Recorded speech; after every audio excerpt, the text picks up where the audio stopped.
Namaskar. This is Akhilesh Bhargava. Welcome to Tit-Bits on Business and Finance with me. The Modi government is constantly making big announcements, big bank policies and tall claims, often disconnected from the ground realities and the ultimate results. These mega policies may often end in a whimper, but even that gets hidden in the doctored data which is promptly issued by the government. No wonder the Modi government is generally accused of being one mired in the optics of what they call headline management. We are not talking about the Pegasus snooping scam or the tragic Lakhimpur Kheri deaths, but we are referring to all the mega announcements of the government on the economy and its governance that hit the headlines from time to time, particularly in the business newspapers.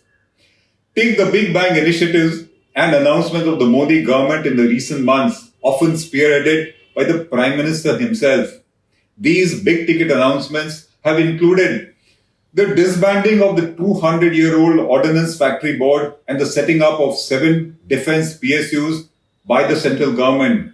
They've included the Prime Minister's Gati Shakti Master Plan, which is a rupees 100 lakh crore project for developing a holistic infrastructure in India. It includes the sale of Air India to the Tatas for rupees 18,000 crore. It includes the monetization of government assets, the scrapping of the shameful retro tax, the PLI schemes of the government for many industries, the GST announcement that take place from time to time, the recurring claims of a V-shaped recovery, whether it has been there or not, etc. And these have been some of the announcements in just the past few months, showing how many mega announcements that the government has been making as far as the economy and its governance is concerned. Somewhere in this single-minded pursuit of its mega announcements and initiatives, the government has missed out on the most fundamental issue that torments the poorest sections of society, which is hunger. This issue should actually occupy the prime attention of the government, but it seems to have fallen off the map, lost in these big bang statements that the government pursues. The rising hunger and malnutrition among the hidden Indian poor, who have the most muted voice in Indian society, has been lost in the din of the loud announcement of the government, which seem to be far more important to it than tending to the hunger needs, the nutrition needs of the poorest sections of society. That is what all these loud announcements with a performance deficit as we see it have culminated into, if you go by the recent Global Hunger Index, which ranks India at a shameful low of 101 out of 116 nations surveyed by it. India's rank was anyway a lowly 94 in 2020, and unfortunately, within a year's time, it has even fallen further. The ranks of even Pakistan, Sri Lanka, Bangladesh, Nepal, and Afghanistan are reported to be better than that of India. The Global Hunger Index is prepared by the Ireland-based agency Concern Worldwide, together with a German organization. They track hunger at global, regional, and national levels, and then they give this ranking. Its score, or the index, is based on 4 primary components or indicators, which is undernourishment. Second, child wasting, which refers to children under 5 who have low weight as compared to their height. It then includes child stunting, which is children with low height as compared to their age. And finally, it includes child mortality. On the basis of these 4 components, the index is awarded to each nation. The report says that with a score of 27.5, India has a level of hunger that is serious. It has the highest child wasting rate in the world, and according to it, India's food security is under assault on various fronts.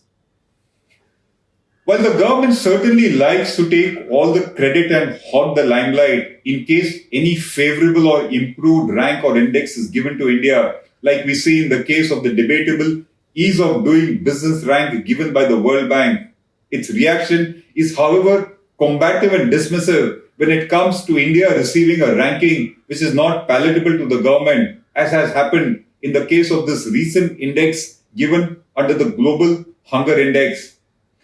After hearing of this lowly ranking of 101, the government thus reacted angrily at the low and deplorable global hunger index given to India.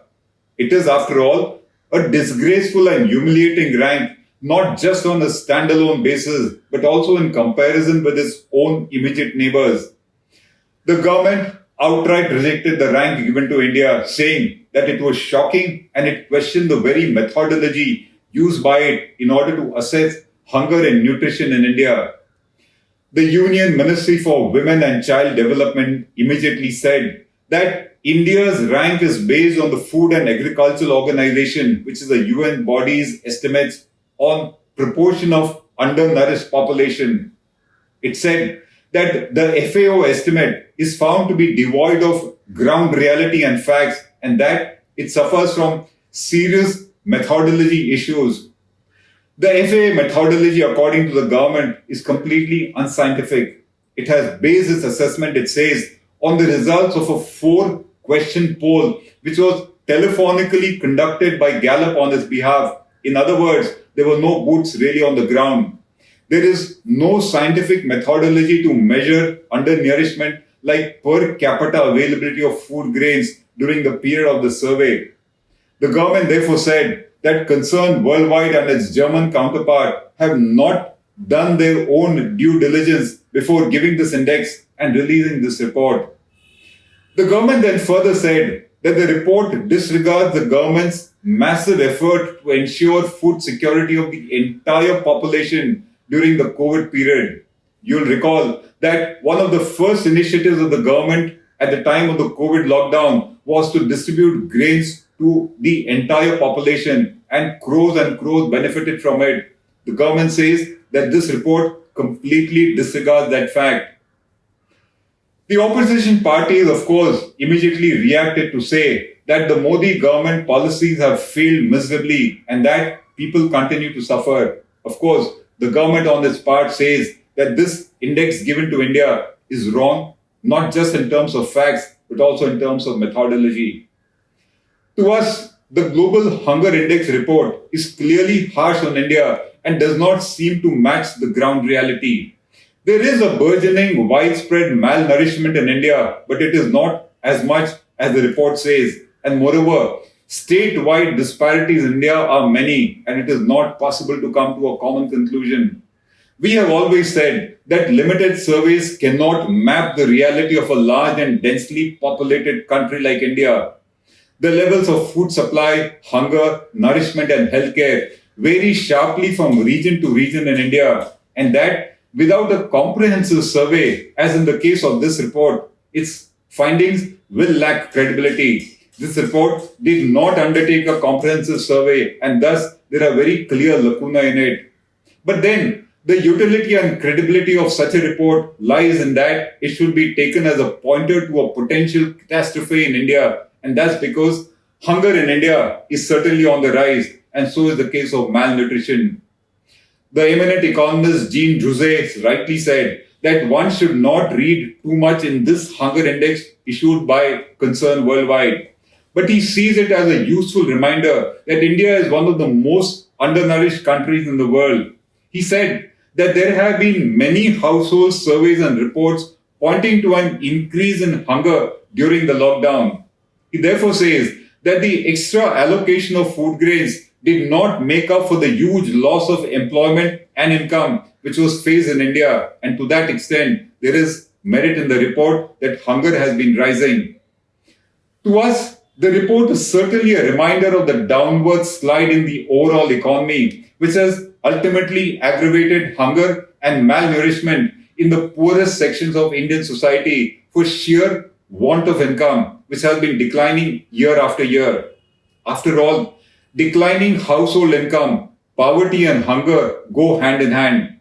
This reality is seen in the rise in poverty and inequality in India and in India's shrinking middle class, which has been found in many reports of late. The downward slide in livelihood and household income in India started from 2016 onwards. It gathered pace due to demonetization. It then gathered momentum due to the hurried GST, and then further it went up due to the draconian total lockdown last year, which has affected the informal and the unorganized sector the most, driving millions into poverty. The elevated unemployment, stubborn inflation, and depleted incomes in India are pointers to the increased poverty, increased inequality, and rising hunger, which is certainly there to see. The Global Hunger Index report may not be quite true in the true sense, but then it certainly leaves us with a point to ponder, which is, will not rising poverty, joblessness, and loss of livelihood lead to elevated levels of hunger in India? And don't they deserve big bang announcements and policies from the government as it does on various other issues? It is time for the government to come up with big bang policies and announcements to tackle the rising hunger in India. And in that sense, we would have done the best out of the pointers that emerged from this report. This is Akhilesh Bhargava signing off till we meet again. Namaskar.